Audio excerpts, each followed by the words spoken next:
अदालती सिस्टम को, तो इस पे जरूर अदालतें एक लिमिट के बाद जरूर इस पे एक्शन लेंगी। किसी भी अदालत के बारे में या किसी भी जज के बारे में ये इल्ज़ाम लगाना कि उसका झुकाव किसी एक पार्टी की तरफ है या किसी दूसरी पार्टी की तरफ है या वो गैर जानिबदार नहीं है, ये एक बहुत ही सीरियस इल्ज़ाम होता है।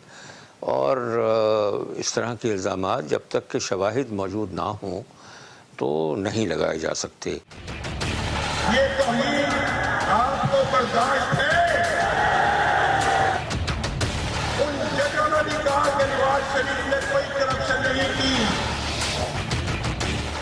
अवाम की अदालत फैसला करती है। तो मेरा फिर मियाँ साहब को सजेशन है और सवाल ये है कि हर वो आदमी जो चोरी और डकैती की मुलजिम है या उसमें पकड़ा जाता है केसेस में, उसका भी फैसला फिर अवाम कर ले। अवाम में अदालतें लग जाएं, इन अदालतों को बंद कर देना चाहिए। अदालत ने फैसला तब करना होता है जब उसके सामने केस आता है।